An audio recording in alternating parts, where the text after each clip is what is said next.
क्या कहेंगी आप कहाँ पे थी जो वाकया ये पेश आया? वाकये पे बिल्कुल मौजूद नहीं थी। क्यों मैं सच बोल रही हूँ। अच्छा, आप एफआईआर से पहले इस्लामाबाद में इस वाक़े से ये बाद में आए थे? जी, मैं इस्लामाबाद अपनी नानी के घर थी। मेरे वालिदैन की खुला हुई हुई है और मैं अपनी वालदा के साथ थी। आप वाकई जो इल्ज़ाम है उस इल्ज़ाम पे मेरी बात सुने, मैं इस वक्त इसलिए गिरफ्तार नहीं हुई क्योंकि पुलिस के पास प्रूफ है कि उस कैमरा लगे हैं जहाँ ये हादसा हुआ है, मैं वहाँ नहीं मौजूद आपकी थी। बेल एप्लीकेशन एक्सेप्ट होगी या? मंडे को प्रूफ देना है उनको प्रॉपर्टी का। ये वाकया दरपेश के आया था, आपको क्या बताया गया पेरेंट्स की तरफ से? मैं क्या बात कर रही हूँ। व्यूअर्स अस्सलाम वालेकुम, मैं हम मोहम्मद राशिद और आप देख रहे हैं हमारा यूट्यूब चैनल देसी व्लॉग।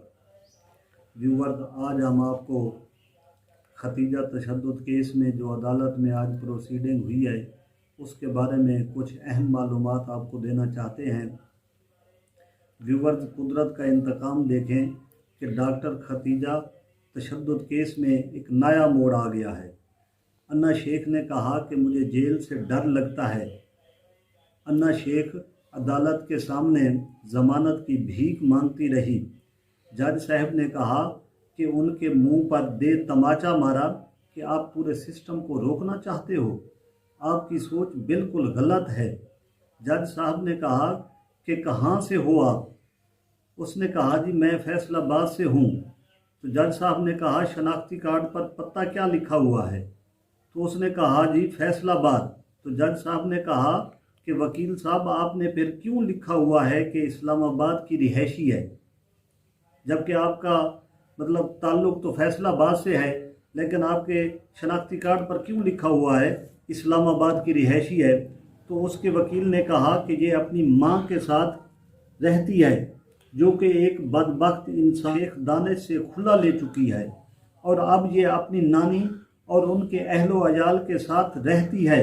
उसके बाद जज ने कहा कि ये वहाँ पर नहीं थी, तो अदालत ने कहा आप चकमा दे रहे हो, तो आप वहाँ जो जहाँ आपका केस है, जहाँ आपका पता है, तो आप कानून से बचना चाहते हो।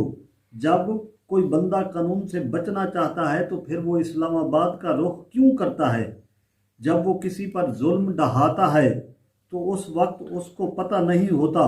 तो अदालत ने कहा कि मुझे इसकी नौयत बताओ, तो सारा मामला क्या है? तो फिर उसके वकील ने पूरा मामला जज को बताया। तो उसके बाद जब अना बह रही तो वहाँ पर मुख्तलिफ सहाफ़ी मौजूद थे। उन्होंने अना शेख से कुछ सवालात पूछे, लेकिन अना शेख के जो वकील थे वो उसको बार बार रोकते रहे कि आप मीडिया के सामने ना जाएं और उनको अपना इंटरव्यू ना दें। लेकिन व्यूअर्स, आप वीडियो में देख सकते हैं कि जिस तरह वो घूम रही है जैसे उसने कोई गलत काम किया ही ना हो। ये इंशाअल्लाह बहुत जल्द कानून की गिरफ्त में होगी, क्योंकि जो इन्वेस्टिगेशन ज़राए हैं और जो उस वक्त वो प्रोसीडिंग कर रहे हैं, इससे तो यही मालूम होता है कि इंशाअल्लाह ये जल्द अपने कैफरे किरदार तक पहुंच जाएगी। लेकिन व्यूअर्स, यहाँ एक हैरत अंगेज़ बात भी है, क्योंकि पुलिस ने तो उसको अरेस्ट कर लिया था, लेकिन जब उसका केस अदालत में लगा तो हमारी अदालतों के भी क्या कहने, उन्होंने शेख दानिश को रिलीफ दे दिया और उनकी ज़मानत मंजूर कर ली। लेकिन मैं यहाँ ये पूछना चाहता हूँ कि अदालत ने तो शेख दानिश को रिलीफ दे दिया है, लेकिन खतीजा को कौन इंसाफ देगा? इंसाफ के लिए तो यही अदालतें होती हैं, लेकिन अदालतों ने भी उसको रिलीफ दे दिया है। लेकिन इस निहत्ती और मजलूम लड़की के साथ जो जुल्म और तशद्दुद हुआ है, मैं आला अदलिया से पूछना चाहता हूँ कि उसको अब इंसाफ कहाँ से मिलेगा, क्योंकि वो दरिंदा तो अदालत से बच गया है। व्यूअर्स, उम्मीद है आपको ये हमारी वीडियो अच्छी लगी होगी और हमें कमेंट करके अपनी राय का इजहार दें।